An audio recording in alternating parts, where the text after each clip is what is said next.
Yeka ödüm otyran için nefes sevilik.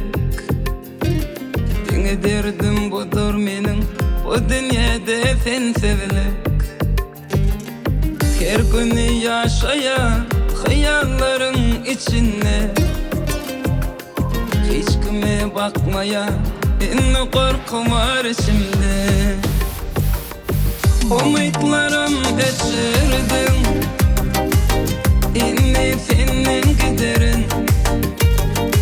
Nece ağır değilse de o sevimden geçerin. Umutlarım geçirdim, inni senin giderin. Nece ağır değilse de o sevimden geçerin.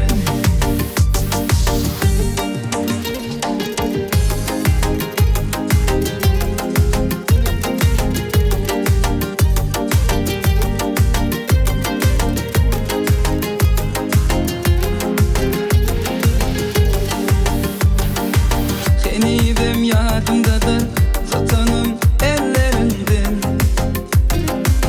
Yatlasam şu günleri, yaş dökülür gözümden.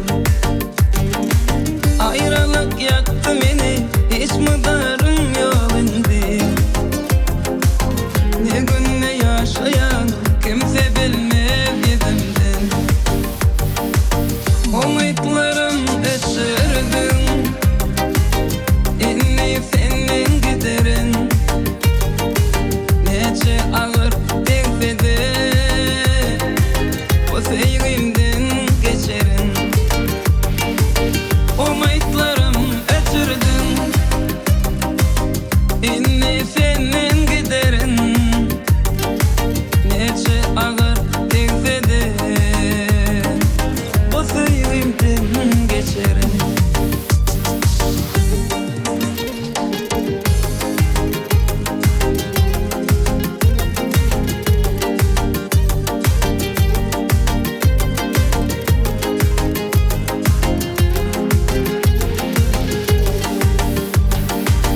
Umutlarım geçirdim,